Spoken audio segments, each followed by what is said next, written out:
Welcome back, everyone.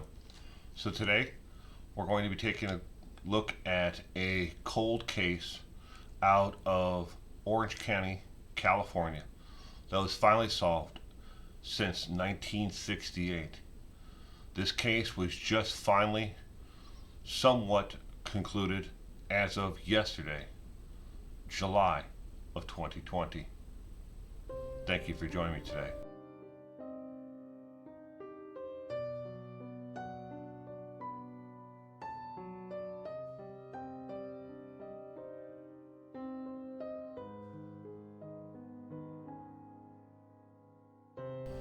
Huntington Beach Police identify oldest Jane Doe in Orange County, California history. Anita Louise Piteau, who was raped and had her throat slashed in 1968, has finally been identified through familiar DNA, as was her alleged killer. Her throat was slit. She wore a flower print blouse and purple pants on the day of her death. Her body was found in a bean field in Huntington Beach. Her shoes, size 7, offered a clue. They were made at a small boutique in upstate New York. Teams of cops and young cadets walked side by side through the muddy field near the corner of Newland Street and Yorktown Avenue. They found tire tracks, a cigarette butt, but there was nothing to identify her. She had been listed as a Jane Doe in the coroner's records as 68-00745-C. She was raped, killed, and dumped out the passenger side of a car in 1968. And now, after 52 years, thanks to some slick genealogical work, both the victim and the alleged killer have been identified, finally. In June, Huntington Beach detectives, using familiar DNA analysis, informed the family in Maine that a missing runaway from 1968 was the answer to the oldest Jane Doe homicide case in Orange County, California history. The woman was identified as Anita Louise Piteau, whose family tree runs through Augusta and Lewiston, Maine. Police on Wednesday, July 22nd, said they believe she was killed by a man named Johnny Crisco, who died at the age of 71 in 2015. Very little is known about him, said Huntington Beach Police Department Public Information Officer Angela Bennett. Huntington Beach detectives have known the identity for more than a month, but did not make a formal announcement to the public to confirm Piteau's identity until inquiries from the Southern California News Group this week. Their announcement was slowed because they had been making a video series about the case. The video has been shelved, to the coordinator with Piteau's family benefit, Bennett said. The burial service for Anita Piteau was held this past week in Maine, and an Orange County law enforcement contingent flew there to participate. We got the call in June, and they said it was confirmed, said Jean Pitchett, a distant cousin of Anita Piteau. They said, we closed the case. We finally know the answers. The answers we've all been searching for. Pitchett and his cousin Stephen Sabo, who lives in Maine and is formerly from Maryland and works at the Pentagon, drove 9 hours to Maine last weekend to attend the funeral. Earl Ropatelli, now 89, was the commander of the Huntington Beach Detectives Bureau in March of 1968 when Anita's body was found. Her throat was slit from ear to ear, he said. There was no identification, and DNA was not even a picture back then. It was obviously sexually motivated to a degree. Robitelli described the search of the field in which they found clothing, a cigarette butt, tire tracks. The clothing would later become the break in the case. We preserved it as best as we could back then, and thank God we did. Robitelli said the detectives were sent on a wild goose chase by forensic dentists who said the victim's dental work was shoddy and probably done in Mexico. That threw everything off, he said. Former homicide detective Pat Ellis, who started working on the case with his partner Mike Riley in 2010, said he received confirmation about the identification in the last few days. I'm happy to see that she's finally been identified. She went back home with her family to rest in peace, Alice said. Amy Spanfeller, who works for the Searching Angel and for Ancestry.com, said she's been talking about the case in Huntington Beach detectives since 2017.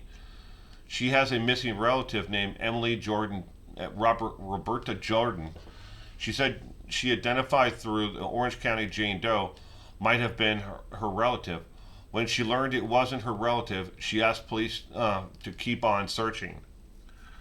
Spanfeller said she was originally told the police didn't have enough DNA from the Jane Doe's body. I pushed and educated detectives on private DNA labs. She said they didn't even have sufficient DNA on a Jane Doe. The body was exhumed in 2019, but that turned out to be a dead end, Alice said. Alice said the Orange County coroner buried the unidentified body in Newport Beach instead of Potter's Field, so the police in the future could find the body and for additional testing. Alice retired in January. One of the last acts as homicide detective was to order the retesting of Jane Doe's clothing. That's when they got the DNA hit that led to Piteau and Crisco. Once they had a hit, they called Colleen Fitzpatrick, who was the founder of Identities International and does genealogy research for Orange County District Attorney's Office. Fitzpatrick began to build a family tree with distant cousins of Jane Doe. She's going to be in those trees, Fitzpatrick said. It was Saturday when she discovered the name of Steve Sabo. A detective gave Sabo a call. That was the oh my god moment, Fitzpatrick said. Reached by phone Tuesday, Sabo said he was contacted by police in June and asked, was I aware of anybody who was missing in the family? Sabo and Pichette, who had never met Anita, found an obituary of a distant cousin, Constantine Saucier. In that obituary, they found the following reference. Connie was preceded in death by her parents, Theresa Piteau Gallagher, her brother Robert Piteau, her sister Anita Piteau, missing since 1970. The date was correct, but the identity was not. Pichette said he heard stories of families that Anita ran away from home in Maine when she was a teenager. He found the information in a book of family history written in French. He had not heard from Anita until he started searching after the phone call in May. After all these years, here we are. We thought that she had shunned the family, and it turns out that she had been dead. Robitelli, and former Huntington Beach commander of the Detectives Bureau, said it was like sitting in his kitchen when detectives said out of the case in front of him. First, they showed him Jane Doe was Anita Piteau. She was starstruck and came to California to make it in the movies, Robitelli said. I was tickled to death they identified her. Then they told him about the alleged killer, Johnny Crisco, whose DNA was found on the victim's clothing. Crisco was in the Army, Robitelli said. They had a booking photo of him in Orange County Jail in 1971. Robitelli said Crisco was a spitting image of serial killer Rodney Alclade, who was called the dating game killer. They were like twins, Robitelli said. He said he wished Crisco would have faced justice for the murder of her. He died of throat cancer, Robitelli said. That's a fairly good punishment. Robitelli called Piteau's family members in Maine to tell them the news. He said he hopes that the revelations gave them some sense of closure. I apologize that we couldn't have done more at the time, Robitelli said. Orange County District Attorney Todd Spitzer praised the dogged pursuit of the Huntington Beach Police Department after all these years. Nothing, not even the death of the killer himself, will deter the pursuit of justice, Spitzer said. The death of a 26-year-old woman who was left in a farm field, raped and beaten, and her neck slashed, haunted generations of Huntington Beach police officers and detectives who refused to give up on identifying Jane Doe and finding the person who robbed the young woman of a lifetime of memories.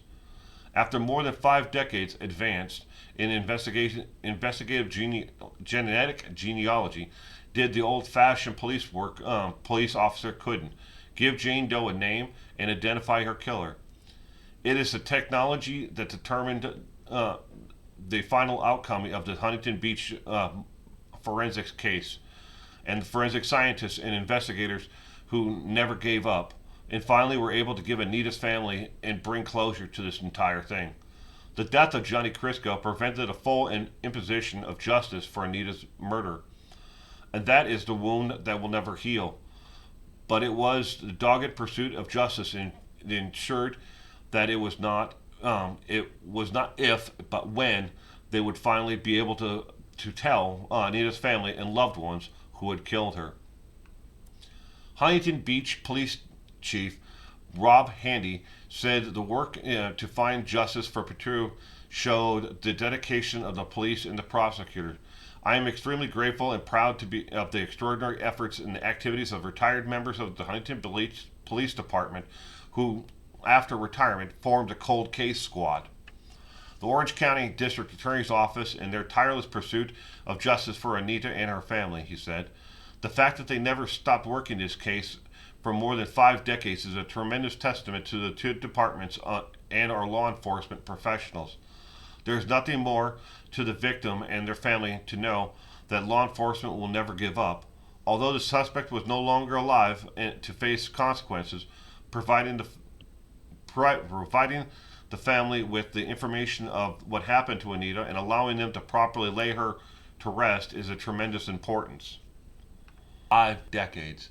This family wondered whatever happened to Anita. Now they finally have the answers to what happened to Anita.